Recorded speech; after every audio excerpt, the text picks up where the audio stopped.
My name is Randy Van Wee, and I've been with Tektronix for about 28 years now. And my background has actually been in the calibration business for that entire time, plus some.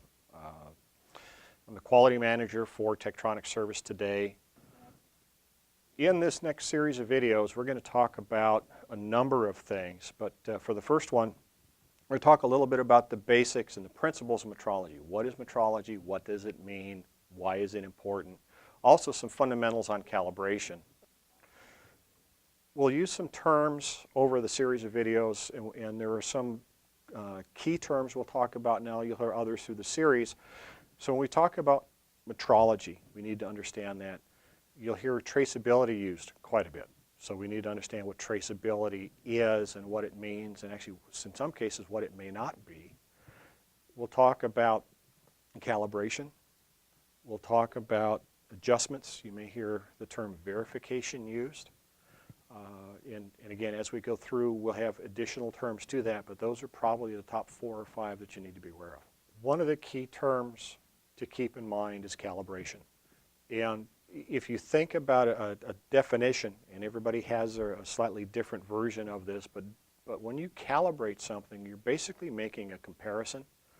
So you have a device that I would call an unknown. You don't know what parameter, what value it is.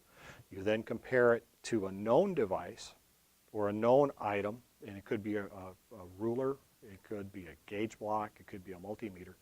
And you make that comparison so you can determine what the value of the unknown is or what the error of the unknown is.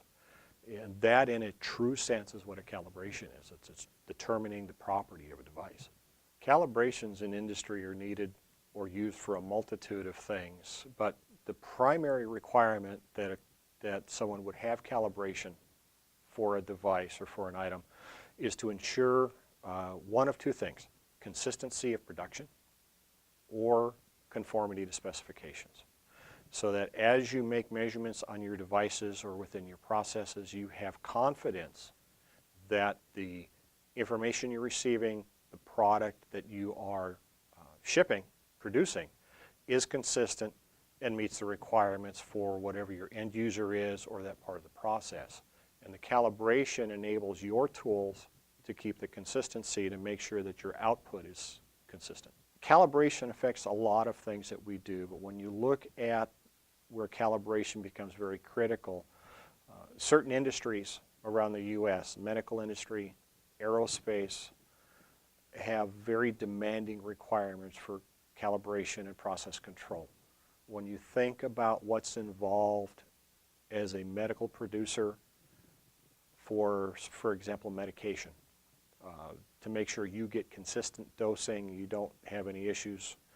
If you look at transportation or aerospace, if you're an aircraft manufacturer, you have a very low tolerance for any type of calibration error, again, because of the risk involved of a failure. Failure says that you have components that may not fit correctly, they may come loose or come apart when it's not expected. So you need to be careful during the calibration process that you receive good service and also that you have a good supplier. As we talk about calibration, a calibration event actually will consist of several things. First and foremost, you need to have the device that you're testing and understand what the requirements or characteristics of that device are. So you need to understand what the requirements for test are. At that time, you also need then to identify what standards or references you have to properly test the device. And another key portion of that is traceability, making sure that the devices you're using for test, they themselves are calibrated back to a reference so you know they are consistent. Once you understand what's necessary for the process and for your device you're testing, the next important piece is method. You need to understand that you're using the proper method, tools, and technology to properly value or evaluate a device so that when that device is put into use somewhere, they know that that's working correctly. We mentioned that you need a good supplier. What does a good supplier consist of? Well, a good supplier has a few basic requirements that they have to meet, and these are things that can be identified and verified fairly easily. They need to have a good quality program in place. It says that they have process control, they have repeatable processes within the organization so that they have a way to manage their suppliers, they have a way to manage the tools and information used to support your device, they have a way to understand and the technical knowledge to know what your device is supposed to support and operate.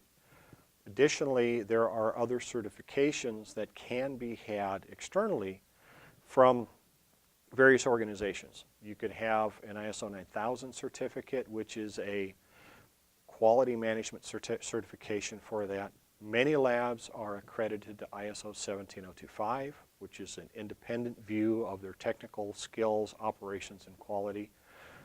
Both of these give an added level of review and assurance that you're using a good quality calibration provider. So what's required to know when to calibrate and what to calibrate? There's a lot of variables to this. It's a difficult question that gets asked. It's a difficult to answer in some cases, but it's critical because you have to look at what's the risk of a failure, what's the risk of a nonconformance. So in doing that, most manufacturers will assign, say, a calibration interval of a year, 2 years, 3 years, depending upon the product that they manufacture, and it's based on their knowledge of how the product would operate over time. Those are good recommendations to start with. Again, you have to be able to understand the risk of a failure, the consequences of a failure in order to determine that. But in essence, if you're making measurements, if you're testing to conformity or conformity to process or specifications, calibration in most cases is required. We hear from time to time that people, customers, production areas don't want to calibrate equipment.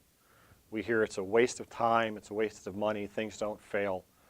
And what people don't understand is that there is a cost to maintaining a quality program, a good production system. Agreed, you have to do this, that there's an expenditure involved in this, but the problem comes in is when you don't maintain these systems, don't maintain this equipment, the true cost of quality comes to bear when you have a failure. So the cost for calibration for a single device or for devices in a factory is insignificant when you look at what it takes to actually bring product back from your customers or from the public to say, I'm sorry, I built something, it's not working correctly. It's not only the cost of the rework, but it's the cost to your reputation. We talked a little bit about selecting a quality calibration supplier, and Tektronix can bring to you and your facility the world's leading multi-vendor service provider for repair and calibration related services. We have the ability to support more than 140,000 different model numbers from over 9,000 manufacturers. We have more than 100 service locations around the globe, over 1,000 associates to help support your operations and partner with you to do this. We are ISO 9001 registered for quality systems. We are ISO 17025 accredited and ANSI NCSL Z540.1 accredited in the U.S. And we have the tools, the skills, and the expertise to support your operation. Some people ask, why am I with Tektronix? Why am I in Oregon?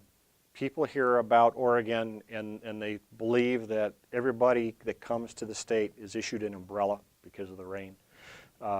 We actually have sunshine up here. I came up to Tektronix, or started with Tektronix in 1985. I moved up to Beaverton in 1989.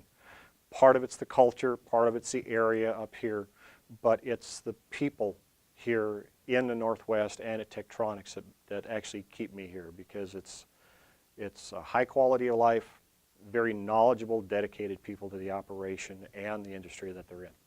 To get more information on the type of capabilities and what we offer for our services, you go to our website, which is service-solutions.tektronix.com. On this site, we have information on capabilities. We have all of our ISO 9001 and ISO 17025 certifications available for you, so you can see our major locations and what our capabilities are.